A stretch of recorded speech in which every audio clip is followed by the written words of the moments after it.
Unachilinda aje na unachikinga vipi unapoamuka ama unapomaliza siku unapoenda kulala? Je, unachilinda vipi? Unatoanga shukrani kwa Mwenyezi Mungu kwa mbali ametuleta na yale ametutendea kwa siku yote ama usiku wote. Unapoamka asubuhi unaanza siku yako kivipi? Karibu kwa chaneli yangu, wale ambao ni wageni karibu sana.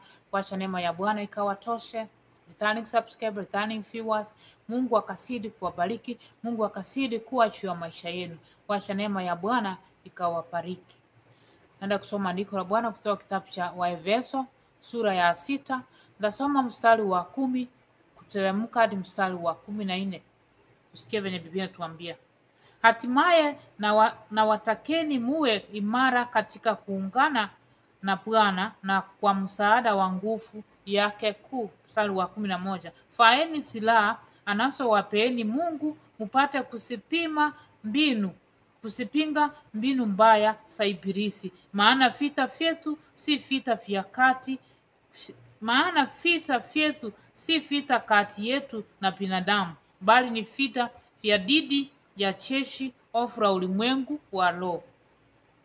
Tunapigana na watawala wakuu na wenye nguvu wanaomiliki ulimwengu huu wa giza. Kwa sababu hiyo, faeni silaha za Mungu ili siku ile itakapofika muweze kuyapinga masambulio ya adui, na mkisha pigana mpaka mwisho mtakuwa bado imara. Mstari wa 14. Basi kaeni tayari, ukweli na uwe kama mkanda kiunoni mwenu, uadilifu uwe kama mavazi ya kujikinga kifuani. Hatimaye na watakeni muwe imara katika muungano wa Bwana. Unafaa kuwa imara katika Bwana. Unafaa kuwa imara, tuungane katika Bwana. Tukafae silaha. Ni silaha hipi tunayoifaa? Silaha yetu ni maombi. Maombi ndio inafaa tukaifae kila wakati. Unapoenda kulala, faa silaha ya maombi katika maisha yako. Unapoamuka, faa silaha ya Bwana. Popote unapotembea, wacha silaha ya Bwana ikawe katika maisha yetu. Tusisahau kufaa silaha ya Bwana, maana ulimwengu tulio nayo ni ulimwengu unaomilikiwa na giza. Ni ulimwengu wa kupigana vita vya kiroho, si vita vya kimwili. Kuna vita vya kimwili tunavyoona, lakini hizi vita ambavyo tunavyofaa kufaa silaha ya Bwana ni vita vya kupigana katika kiroho. Unapofaa hii silaha, hata hizo vita zinapokuja kukabiliana na wewe, utaweza kusimama imara, kwa sababu silaha ya Bwana ambao umeifaa katika maisha yako itakuwa imekusimamisha hata kipi kikuweze kukuangukia katika maisha yako. Tusisahau kufaa silaha ya Bwana. Tutembee katika na hii silaha ya Bwana. Tutakapotembea na silaha ya Bwana, chochote kitakachokuja kinyume katika maisha yetu hakitatutingisha, maana tumefaa silaha ya Bwana. Popote unapokuwa, omba Bwana. Anza siku yako ukiwa umefaa silaha ya Bwana. Unapoenda kwenye kazi yako, enda kazi yako ukiwa umefaa silaha ya Bwana. Ende ukawa wengi wetu tunapoomba, tunaombea wengine, kazi yetu, familia, watoto wetu. Tunasahau kujiombea sisi wenyewe. Tunasahau kufaa ile silaha ya Bwana katika maisha yetu. Ndiposa Biblia tuambia kwamba hata sisi wenyewe tuifae hii silaha ya Bwana, ikawa ndio inatuongoza, tuwe tukitembea nayo popote tunapotembea. Silaha ya Bwana ikatuongoze, silaha ya Bwana ikaendane pamoja nasi. Maana vita tunavyopigana ni vita kuu. Shetani ameinuka, dunia amemiliki ulimwengu, anatuletea mashariki pale na pale. Vita ni vingi tunavyokumbana navyo, lakini utakapofaa silaha ya Bwana, chochote kitakachokuja hautatingisika, utakuwa tayari kukabiliana nacho.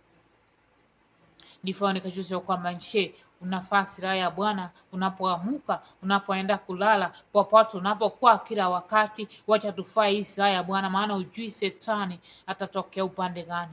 Nafaa tukawe watu tuko tayari, tumefaa silaha ya Bwana, na Shetani atakapokuja apate ya kwamba huyu mtu silaha ya Bwana iko ndani yake, ameshaifaa tayari, na hakika utakuwa tayari kukabiliana na chochote kitakachokaribiana na wewe. Ukajiulize, unachikinga vipi unapigana isi vita vya kiroho vipi?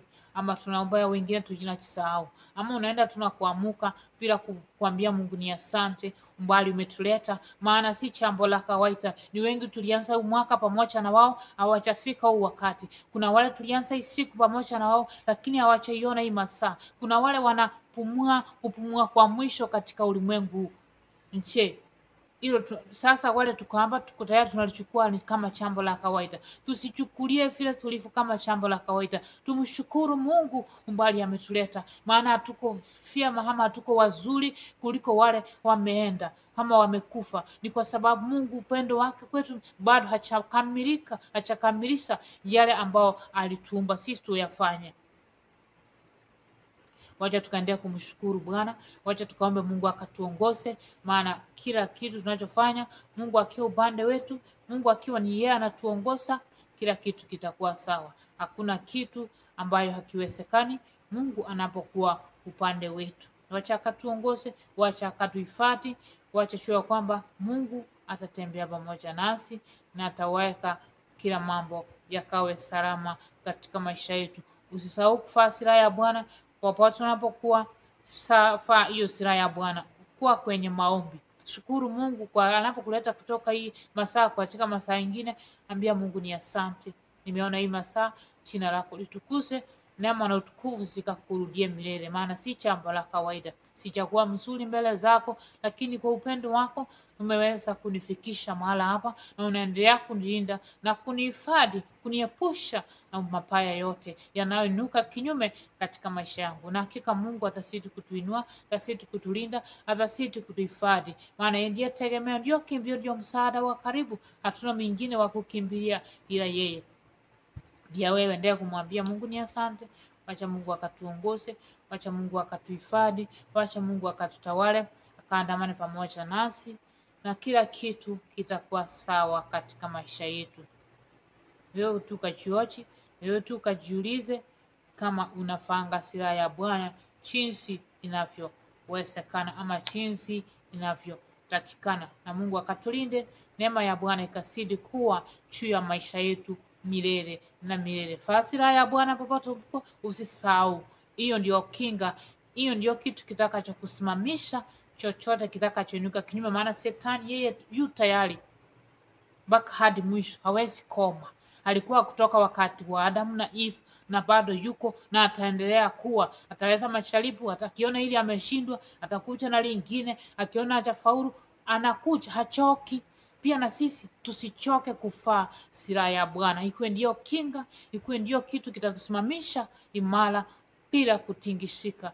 Na Mungu akazidi kutushika mkono, na Mungu akatuongoze, akatuhifadhi hadi tamati. Mungu aweze kutuipisha na kila kitu kitakuwa salama katika maisha yetu. Wacha Mungu akawabariki, neema yake kasidi kuwa juu ya maisha yenu milele na milele. Asante.